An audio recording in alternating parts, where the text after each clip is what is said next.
अच्छा, अभी जो है ना बेसिकली हम क्या करने जा रहे हैं, हम दो तीन कंसेप्ट को दोबारा रिवाइज करेंगे। इसमें सबसे पहला जो कंसेप्ट है वो है हमारा लिस्ट का।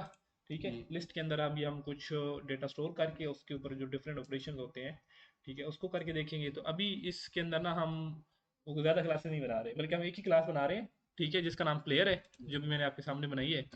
और इसके अंदर हम कुछ डेटा इंट्रोड्यूस करवा देते हैं। Private string name, private string level, और sorry int level, private help. Int health, private int scope. Let's see, ये हमारे कुछ वेरिएबल हैं, ठीक है।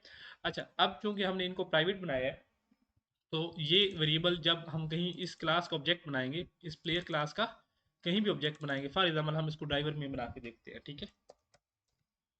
प्लेयर पी न्यू ऑब्जेक्ट तो बन जाएगा, लेकिन इसके जो मेंबर्स थे, जो प्लेयर डॉट हेल्थ स्कोर, ये देखिए यहाँ पे हिंट में भी नहीं आ रहे और वैसे भी मैं एक्सेस नहीं कर पा रहा, ठीक है। तो इसका मतलब ये है कि जब भी हम कोई क्लास बनाते हैं तो उस क्लास के अंदर जो डेटा होता है, अगर हम उसको प्राइवेट बना देते हैं तो वो outside the class, outside the class, outside से मुराद ये है कि ऑब्जेक्ट जहरी बात है किसी और फंक्शन में बनेगा या किसी और कोड में बनेगा ना, हम उसको एक्सेस नहीं कर सकते।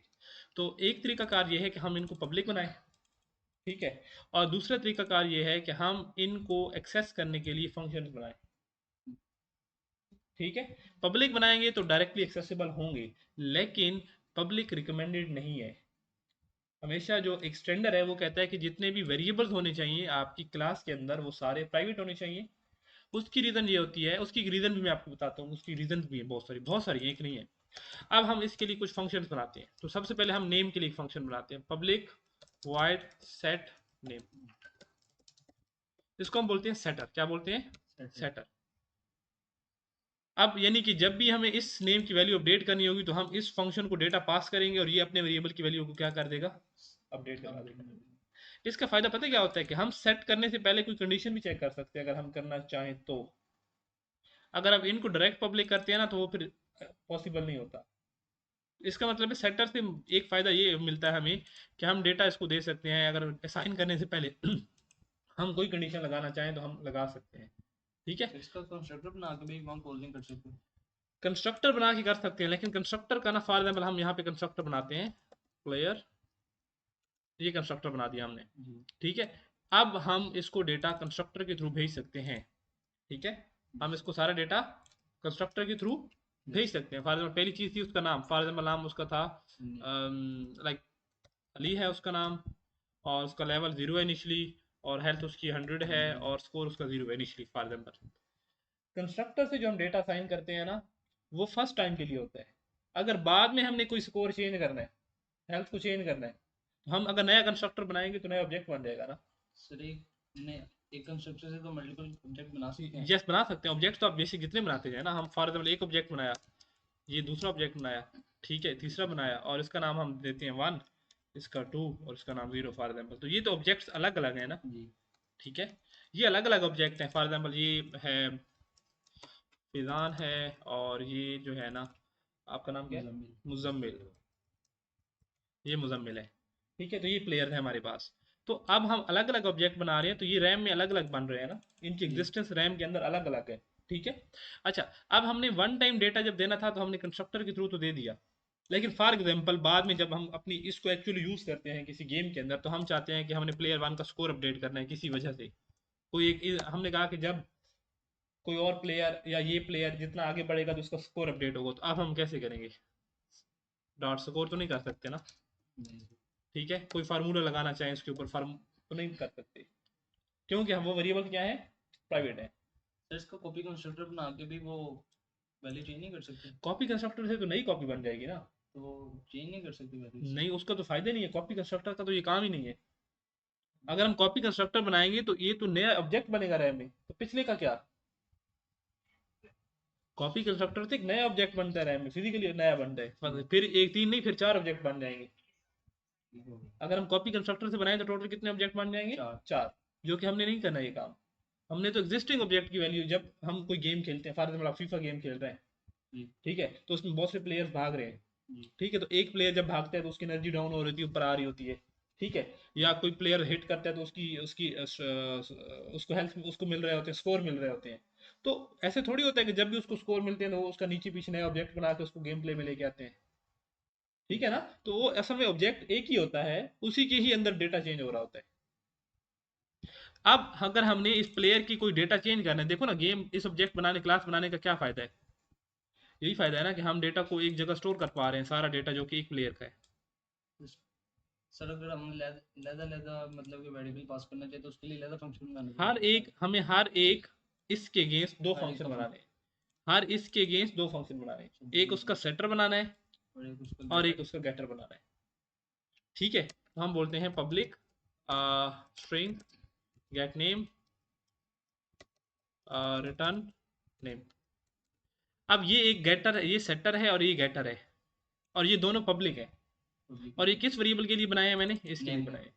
इसका मतलब है कि अब कहीं भी ऑब्जेक्ट अगर मेरे पास है, चाहे वो डायरेक्ट ऑब्जेक्ट है या कहीं से मुझे पास हुआ है, तो मैं इस गेटर और सेटर के थ्रू उसका नेम चेंज कर सकता हूँ किसी भी time.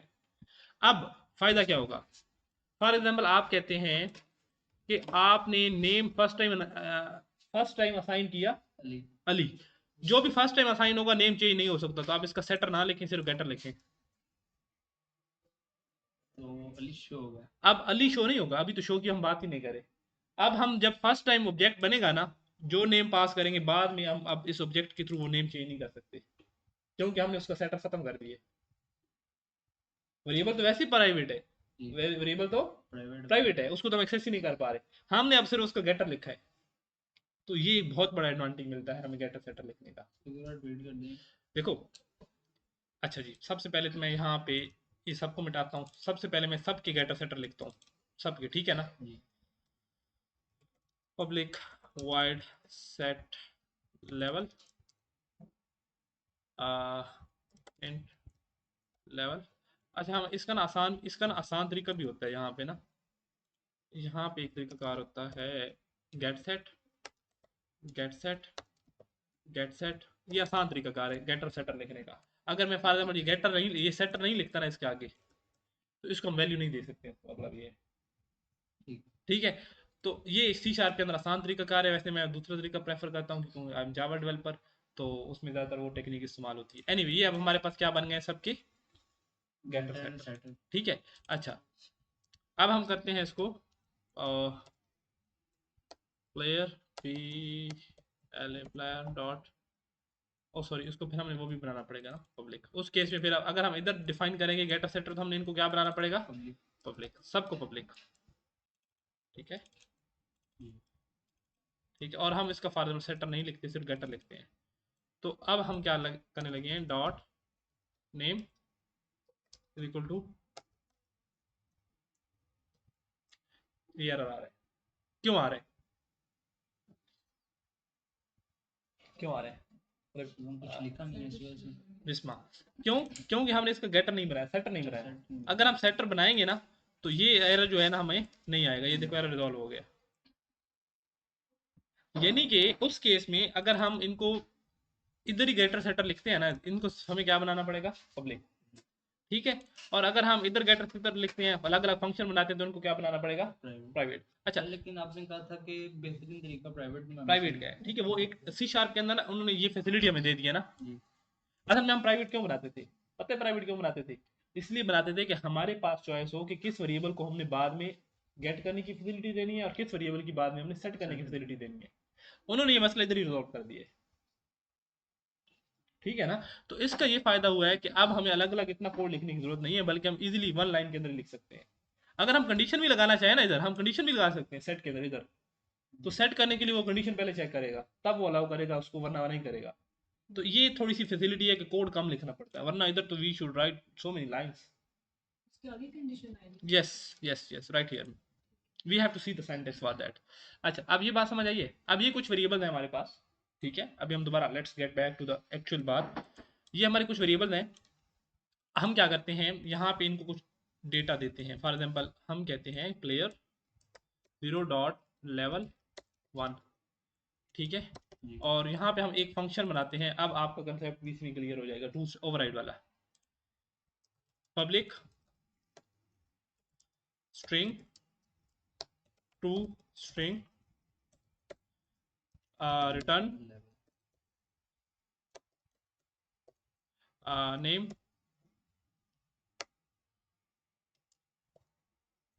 Level health and score. अच्छा, अब यहाँ पे देखे ना एक वार्निंग आ रही है, ये क्या होती है? वार्निंग। ये देखे ना, ये वार्निंग है, ये बीच नीचे लाइन लगी हुई, ये क्या कहता है? player dot to string hides inherited member object dot to strings to make the current member override that implementation। इसका मतलब ये है कि हमारी ऊप के अंदर जितनी भी क्लासेस होती हैं, जितनी भी क्लासेस हम बनाते हैं, जितनी भी बनाते हैं, इन सब की एक पेरेंट पेरेंट क्लास है जिसका नाम है ऑब्जेक्ट। इन सब की एक पेरेंट क्लास किसका नाम है? ऑब्जेक्ट। वो हमें नजर नहीं आती, वो एग्जिस्ट करती है। वो जब हम कोड को कंपाइल करते हैं ना, तो सी शार्प इसके अंदर खुद इंजेक्ट करता है। अब ये टू स्ट्रिंग का फंक्शन उस ऑब्जेक्ट क्लास में भी मौजूद है, उस पेरेंट क्लास में भी मौजूद है। तो जब हम इसको यहाँ पे ओवरराइड के बगैर लिखते हैं ना, तो वो वार्निंग देता है कि आप इसको प्रॉपर तौर पे खुद जानते हुए, यानी कि आप खुद आप यानी ऐसा तो नहीं है कि आप गलती से कर रहे हैं। तो हमारी इंटेंशन को गेट करने के लिए वो कहते हैं कि ओवरराइड करें, ताकि आपको पता हो कि आप उसकी फंक्शनैलिटी को ओवरराइड कर रहे हैं जो इसकी पेरेंट क्लास है। तो अब जब टू स्ट्रिंग का फंक्शन कॉल करेंगे तो ये वाला कॉल होगा जो आपने उसको ओवरराइड कर दिया। तो ये ओवरराइड का कंसेप्ट है। आप नहीं भी करें इनिशियली इतना मसला नहीं आता, लेकिन आगे थोड़े से एडवांस कंसेप्ट में फिर थोड़ी सी ट्रबल रहती है। अच्छा जी, अच्छा यहाँ पे हम नाम करते हैं कंसोल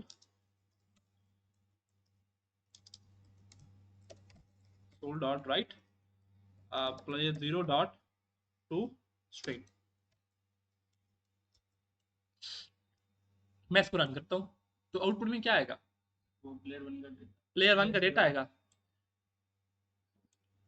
हमने क्या पास किया था? अली 100 और 0। तो आउटपुट में क्या है? अली 1 100 0। इधर तो हमने 0 पास किए थे, तो 1 हमने लेवल उसको चेंज कर दिया, क्योंकि हमने उसके वेरिएबल को एक्सेस करके चेंज कर दिया। तो जब हम इसको किसी प्रॉपर गेम सिनेरियो में एडजस्ट करेंगे ना, तो फिर इनके जो ये वेरिएबल्स होंगे ना, इनको हम किसी न किसी कंडीशन की बेस पे इंप्रूव कर रहे होंगे। जैसे हेल्थ बढ़ा रहे होंगे, स्कोर बढ़ा रहे होंगे, एनर्जी कम कर रहे होंगे। अभी तो हमने सिर्फ टेस्ट करके देखे ना, क्या लेवल 1 करने से उसका लेवल 1 हुआ है? हाँ हुआ है। तो एक्चुअल में ये क्लास इधर तो यूज करने का कोई फायदा नहीं है ना ड्राइवर कोड में। तो एक्चुअल में तो हम सिर्फ ड्राइवर कोड में उसके फंक्शंस लिख के टेस्ट करके देखते हैं। जैसे अभी मैंने टेस्ट किए, ये काम ठीक कर रहे हैं, इसका मतलब लेवल बढ़ रहा है। तो एक्चुअल में मैं क्या करूंगा, इस गेम वाली प्लेयर वाली क्लास को किसी प्रॉपर गेम में लेके जाऊंगा। तो जब भी मुझे उसका लेवल बढ़ाना होगा, तो डॉट लेवल करके इस तरह उसको जो पास करूंगा उसका लेवल वो हो जाएगा। ठीक है।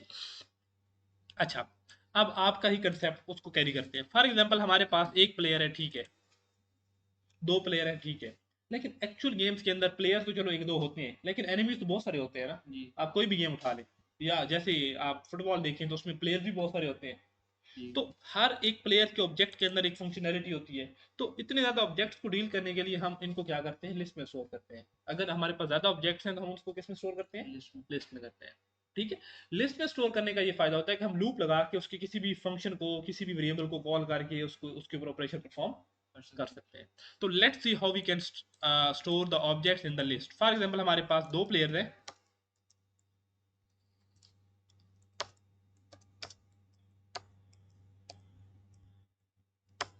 ठीक है, ये हमारे पास कुछ तीन प्लेयर हैं फॉर एग्जांपल।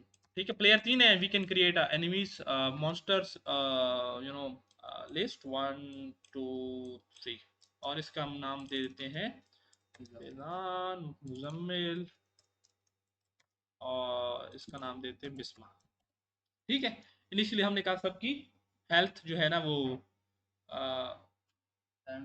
हेल्थ 0 है, लेवल 0 है, हेल्थ 100 और स्कोर 0 है। ठीक है, हम अपनी अब हम क्या करते हैं यहाँ पे? अब हम एक लिस्ट बनाते हैं। हम कहते हैं कि सारे ऑब्जेक्ट्स को क्या करो? लिस्ट में ऐड। और लिस्ट हमेशा किस टाइप की होगी? जिस टाइप के ऑब्जेक्ट आप उसमें स्टोर करना चाहते हैं। अगर आप प्लेयर्स क्लास के ऑब्जेक्ट स्टोर करना चाहते हैं तो आप लिस्ट प्लेयर टाइप की बनाएंगे। अगर आप स्ट्रिंग टाइप की करना चाहते हैं, स्ट्रिंग लिस्ट इन टाइप की भी हो सकती है लिस्ट। यहाँ स्ट्रिंग टाइप भी बनाए तो बस खाली नाम से, अगर नाम स्टोर करना है तो, अगर हमने पूरा ऑब्जेक्ट स्टोर करना है तो फिर उसकी, हमने तो पूरा ऑब्जेक्ट स्टोर करना है ना। अभी की रिक्वायरमेंट ये है कि हम पूरा ऑब्जेक्ट इसलिए स्टोर कर रहे हैं ताकि हम इसके ऊपर डिफरेंट ऑपरेशन कर सकें। हम अभी एक कंडीशन लगाएंगे, हम कहेंगे जिसका नाम ए से स्टार्ट होता है उसका लेवल 2 करना है, जिसका नाम एफ से स्टार्ट होता है उसके लेवल 3 कर देने हैं। इस तरह की कंडीशन लगा के देखेंगे। ठीक है, तो इसलिए हम पूरा प्लेयर स्टोर करें। और हमेशा जब भी हम क्लासेस के साथ काम करते हैं तो कोई क्लास का पूरा ऑब्जेक्ट होना बेहतर है। अनटिल के बहुत स्पेसिफिक कंडीशन नहीं है, क्योंकि जब पूरा ऑब्जेक्ट इसमें होता है ना तो हम किसी भी टाइम किसी भी डेटा को एक्सेस करके उसमें वैल्यूज चेंज कर सकते हैं। ठीक है। अच्छा, अब लिस्ट जो है ना, जितनी भी हमारे पास लिस्ट होती है ना, लिस्ट के अपने कुछ ऑपरेशन है। अगर हम लिखें ना लिस्ट डॉट करें तो ये सारे फंक्शन हैं जो हमें मिलते हैं। डॉट ऐड है, फॉर ईच है, कैपेसिटी है, क्लियर है, कंटेंट्स, ये सारे फंक्शन तकरीबन हमें, अकाउंट का फंक्शन हमें। तो ये अब इसकी अगर आप पढ़ना चाहें इनके बारे में कि ये क्या करते हैं तो आप इनके बारे में पढ़ सकते हैं, और बड़े अच्छे हैं ये, रिवर्स करनी है लिस्ट। ठीक है। तो ये सारे फंक्शन हमें सी शार्प देती है। तो फॉर एग्जाम्पल अभी हम चूंकि ऐड करवाना चाहते हैं तो हम एक ऐड करवा देते हैं। तो जब भी किसी लिस्ट में कोई डेटा ऐड करवाना होगा तो हम ऐड का फंक्शन के थ्रू उसमें ऐड करवाएंगे। एरे में तो हम ऐसे लिखते थे ना, एरे होती तो हम क्या लिखते थे, हम इधर इंडेक्स बताते थे, ठीक है, और आगे हम कोई ना कोई डेटा दे देते थे, फॉर एग्जाम्पल ऐसे कर लेते थे। लेकिन इसमें ऐड एक फंक्शन के थ्रू होता है। ठीक है। अच्छा, लिस्ट डॉट ऐड दूसरा करते हैं, प्लेयर 1 2 3। ठीक है। सर हम ऐसा नहीं कर सकते कि सारों को एक दफे लिख के लिस्ट में स्टोर कर दें? कैसे? तो हमें बार बार लिखना पड़ रहा है ना, लिस्ट डॉट ऐड प्लेयर 0। इकट्ठे ऐड नहीं हो सकते ये इकट्ठे। असल में ना हम, ये तो हमने इधर ऑब्जेक्ट बना दिए ना, असल में हम ऑब्जेक्ट इस तरह खुद तो नहीं बनाते ना। असल में प्लेयर का डेटा या तो किसी फाइल में स्टोर होगा या यूजर दे रहा होगा।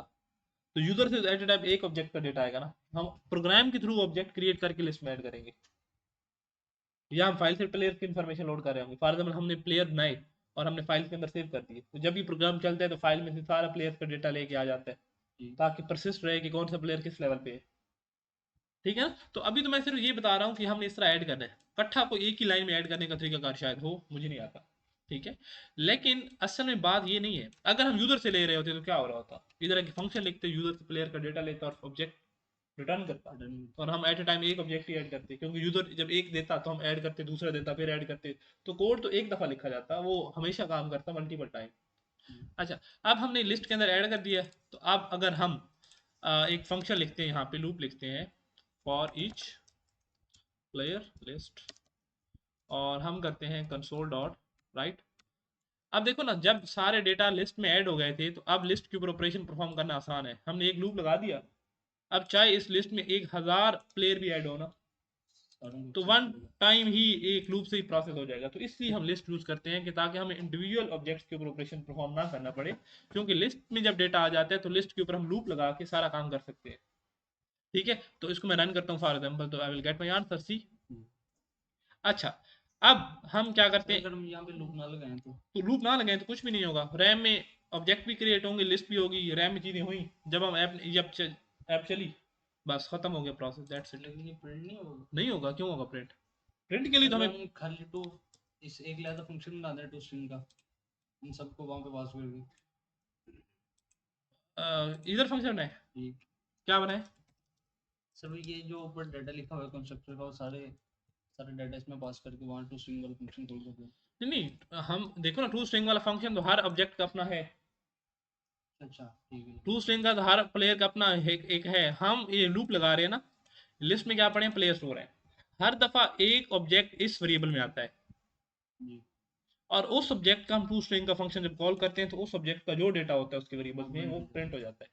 अगली दफा नेक्स्ट ऑब्जेक्ट आता है, फिर अगली दफा नेक्स्ट ऑब्जेक्ट आता है, फिर अगली दफा नेक्स्ट ऑब्जेक्ट आता है, और इस तरह ऑब्जेक्ट आते जाते हैं जब तक लूप खत्म नहीं होता। सारे ऑब्जेक्ट्स का डेटा टू स्ट्रिंग की मदद से प्रिंट कर देते हैं। यहाँ पे इंडेक्स की जरूरत नहीं। इंडेक्स की जरूरत ही नहीं है, ये ऑटोमेटिक होता है, इसको खुद इंटरनली मैनेज करता है।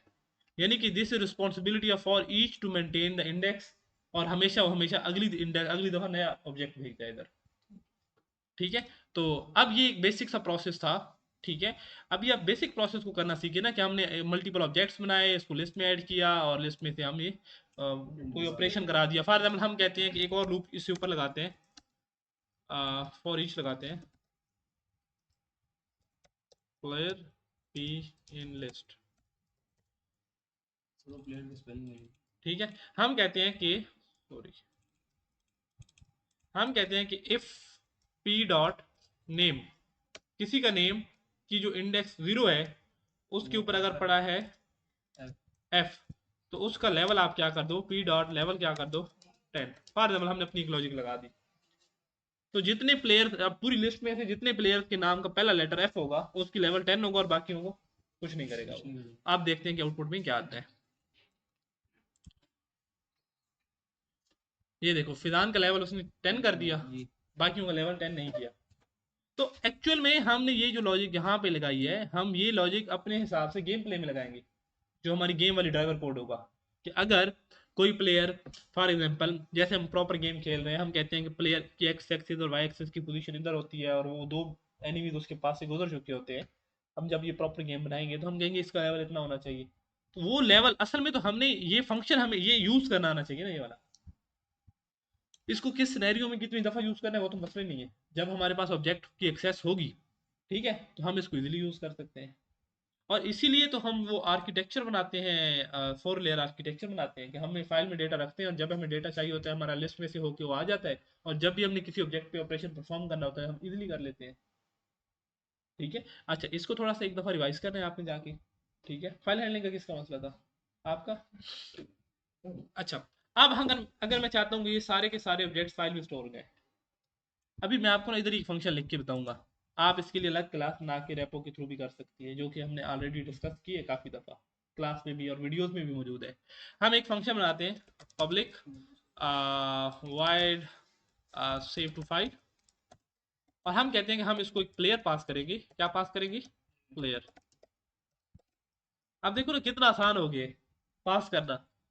अगर हम अब क्लास ना होती तो हमें इसके सारे वेरिएबल्स को एक एक करके पास करना पड़ता। अब हम सिर्फ उसको ऑब्जेक्ट पास करेंगे और इधर हम लॉजिक लिखेंगे कि ऑब्जेक्ट में से खुद डेटा निकालो और सारा क्या कर दो, फाइल में राइट कर दो। तो ये फैसिलिटी तो मिल रही है ना, देखो ना। अब हमें सिर्फ एक ऑब्जेक्ट पास करना है इसको। अगर हमें ऑब्जेक्ट ना होता हमारे पास, तो हमें सारे वेरिएबल जो कि थे एक प्लेयर वाले एक एक करके उधर से पास करने पड़ते, जैसे भी हम कोड लिख रहे होते। ठीक है। अच्छा, अब हम यहाँ पे लिखते हैं using why there is error. Okay, हमने ये इसको गलत लिख दिया। असल में ये देखो, अब एरर पढ़ते हैं। Inconsistent accessibility parameter type player is less accessible than the player programme.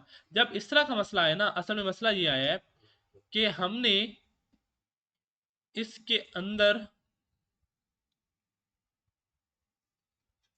एक मिनट, पब्लिक क्लास के अंदर जो किया है हमने इज लेस एक्सेसिबल।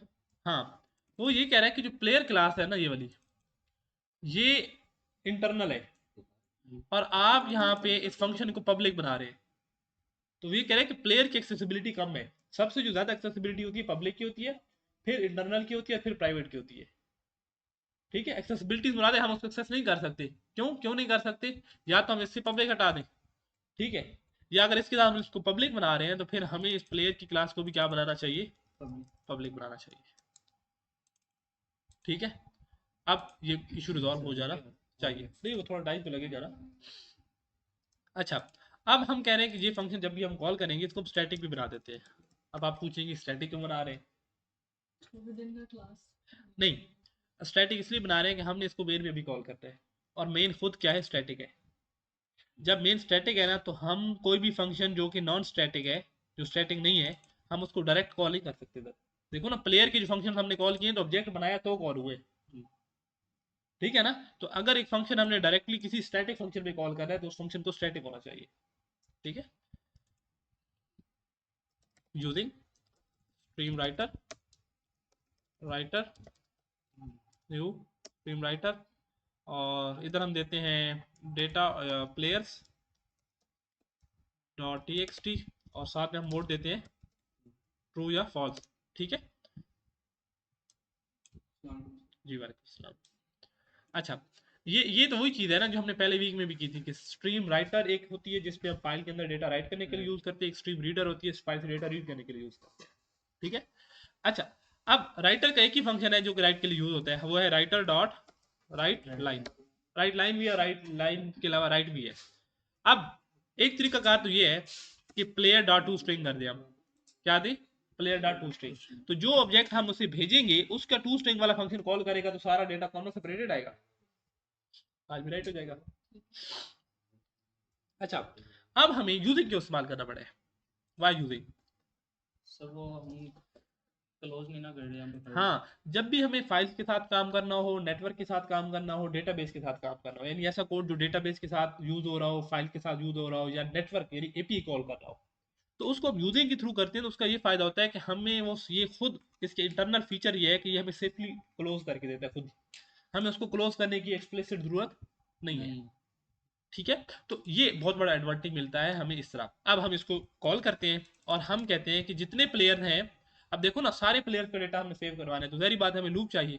तो या तो हम इधर console dot right learning light की बजाय हम सेव टू फाइल करें और इसको प्लेयर कर दें, और इधर कर दें एंड पे कर दें data save to file, console dot write data is save to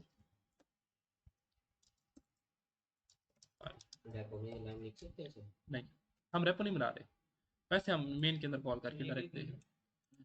हमने लूप लगाया और हमने सेव टू फाइल वाले फंक्शन को प्लेयर पास किया, तो जब ये लूप चलेगा हर दफा एक ऑब्जेक्ट इधर आएगा, वो ऑब्जेक्ट पास होगा इसको, तो ये ऑब्जेक्ट फाइल में सेव कर देगा।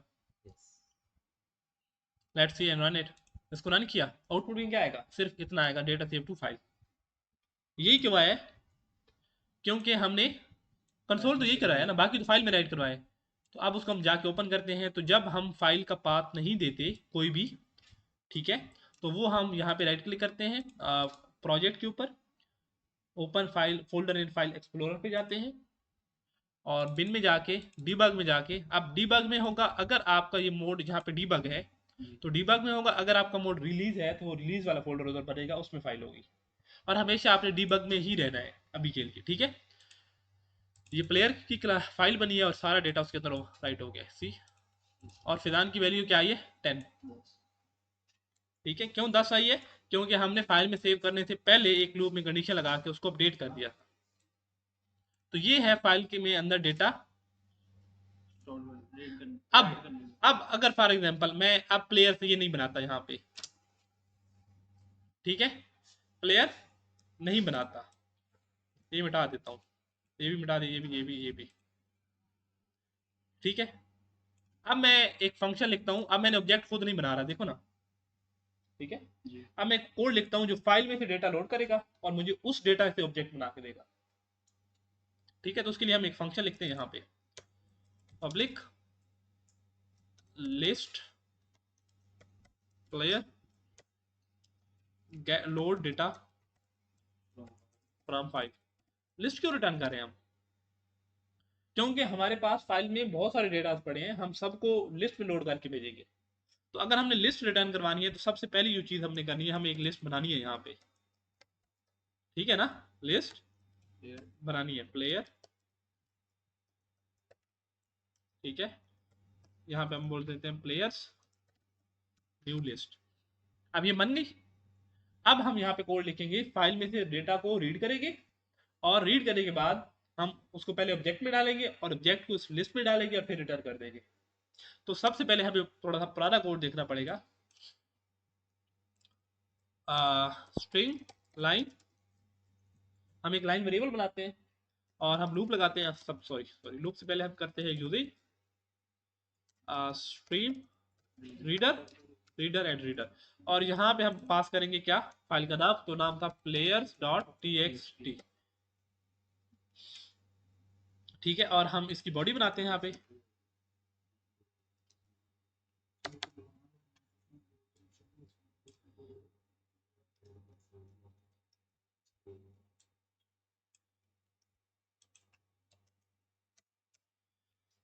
एरर क्यों आ रहा है, कोई बताएगा, ये परेशानी वाली बात नहीं है, ठीक है। एरर क्यों आ रहा है, क्योंकि हमने यहाँ पे रिटर्न टाइप क्या लिखी हुई है, लिस्ट ऑफ प्लेयर। अभी तक हमने कुछ जब तक रिटर्न नहीं कराते एरर आता रहेगा, ठीक है। अच्छा, हमने यहाँ पे फाइल रीडर में किया, अब हमने क्या करना है, यहाँ पे ये इसको अंदर ले आते हैं, चलो बाहर ही रहने देते हैं, वाइल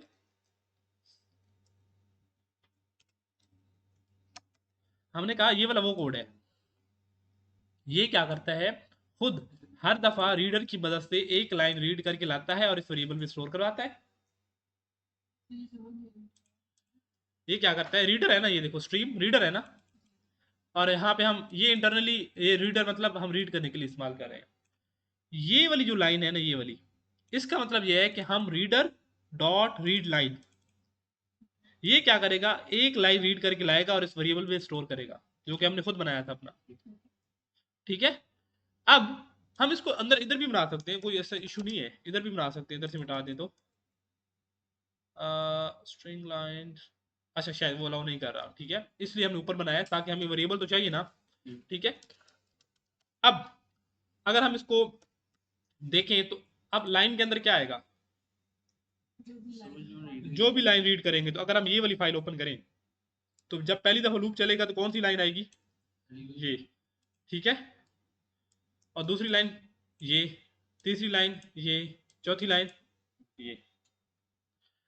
ठीक है, अच्छा, अब हमने क्या करना है, लाइन के अंदर डेटा आ रहा है पूरी लाइन का, ये पूरी लाइन का आ रहा है, हमने इसको सेपरेट करना है किसकी बेस पे, कॉमा की बेस पे, ताकि हम इसको अलग अलग जब पार्ट्स बन जाएंगे ना तो फिर हम इसमें से डेटा निकालेंगे। ठीक है, अच्छा, अब हमने क्या करना है, string parts line dot split, and इसमें हम क्या देंगे, कॉमा। ये क्या करेगी, उस कॉमा की बेस पे सारे पार्ट अलग अलग कर देगी और हर एक पार्ट एक इंडेक्स पे आ जाएगा।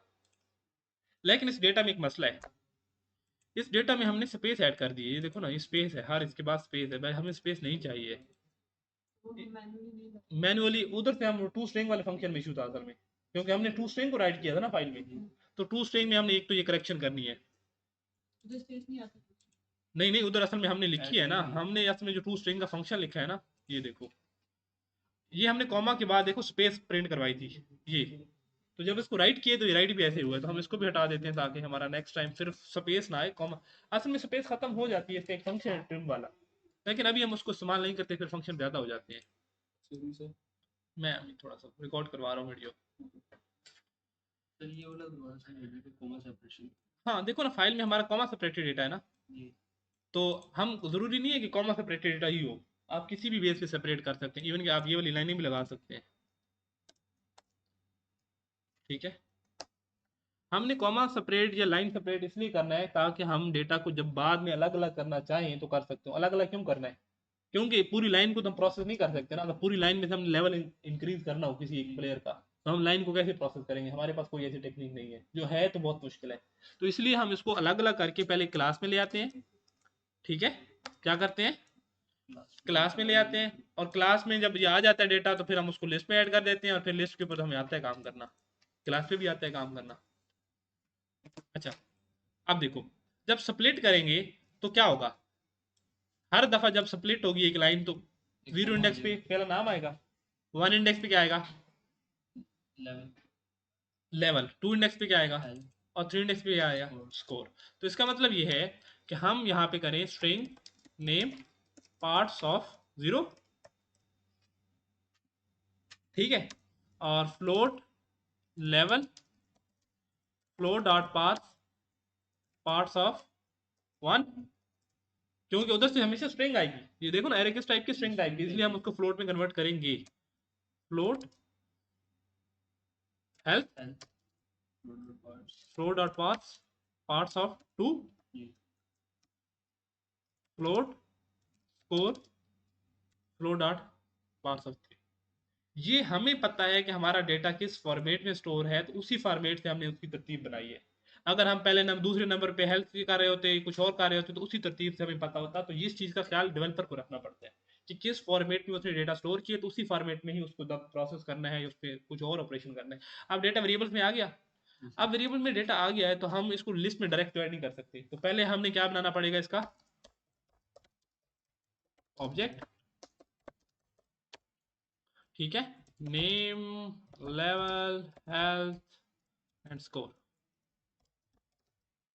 ठीक है, what is the issue, because वहां पे इंट है तो यहाँ पे हमारे पास मसला आ रहा है। अब एरर पढ़ते हैं, can not convert from float to int, उधर हमने दिया था इंट, इधर हमने फ्लोट कर दिया, तो let's make our life easy, तो इन सबको इंट कर देते हैं, इसको भी इंट कर दिया, इसको भी इंट कर दिया, इसको भी इंट कर दिया, इसको भी int, and so on. Error पढ़ा करो, क्योंकि एरर बेसिकली आपको जब तक पढ़ते नहीं है आपको पता नहीं चलता कि एरर आ क्यों रहा है। अब मुझे क्योंकि एरर्स मैंने पढ़े हैं जिंदगी में, तो मुझे अब पता चल जाता है कि एरर क्या है। ठीक है ना, अब देखो ना यहाँ पे एरर आ रहा है, पढ़ो, not all code paths return a value. अब ये इस कोड आपको ऐसे समझ नहीं आएगी फर्स्ट गो में। इसका मतलब ये है कि हम इसमें से रिटर्न कुछ नहीं करवा रहे इस क्लास इस फंक्शन में से, हालांकि हमने यहाँ पे रिटर्न लिखा हुआ है लेकिन हमने नीचे रिटर्न कोड नहीं लिखा। अच्छा, जब भी ये एक दफा लूप चलेगा तो एक प्लेयर का डेटा इसमें आएगा और हम इसको किस में ऐड करवाएंगे, लिस्ट में। Yes. Players dot add player, यानी इस सब्जेक्ट को हम प्लेयर वाली लिस्ट में ऐड करवा रहे हैं। तो जब भी लूप चलेगा हर दफा एक प्लेयर का ऑब्जेक्ट बनेगा, लिस्ट में ऐड होगा, और एंड पे जब लूप खत्म होगा तो हम क्या करेंगे, रिटर्न प्लेयर्स।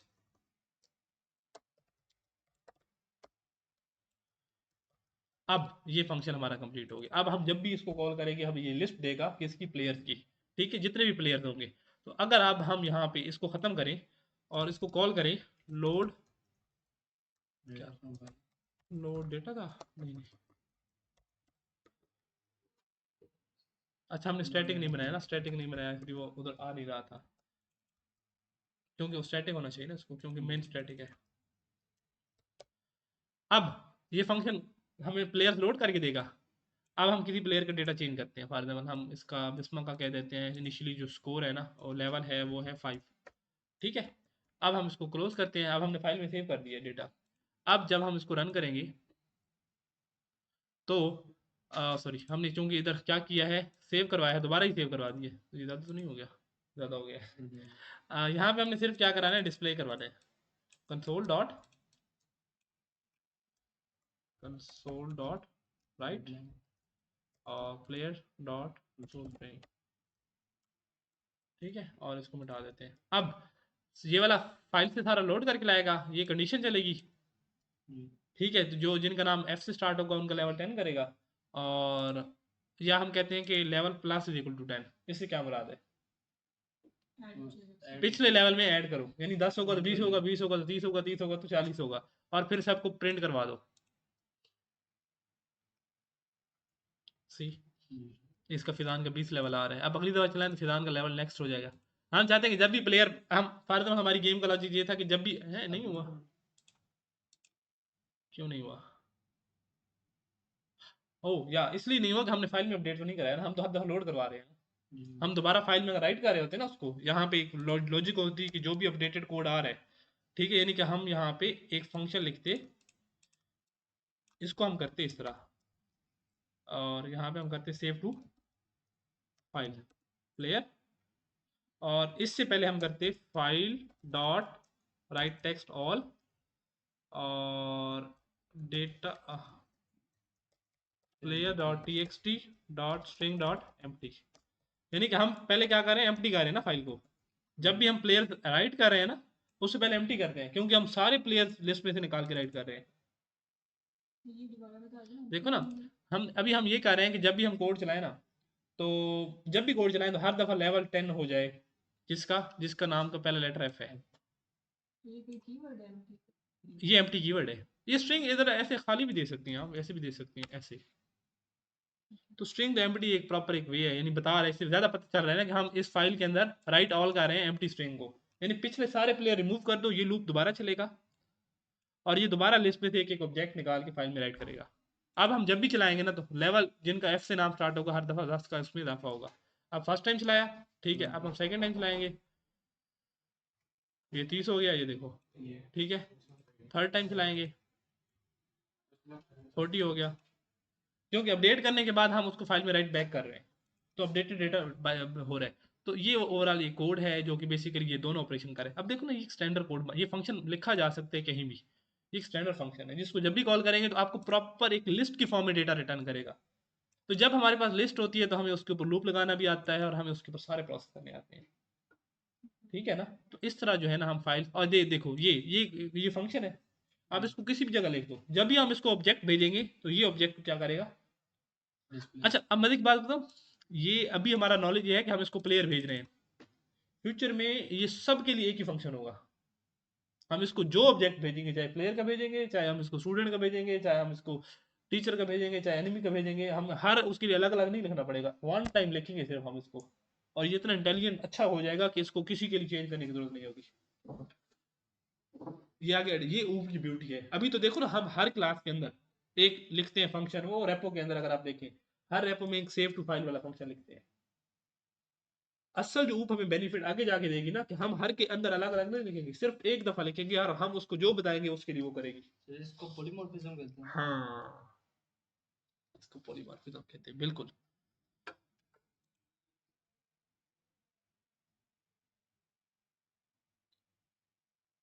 ठीक है।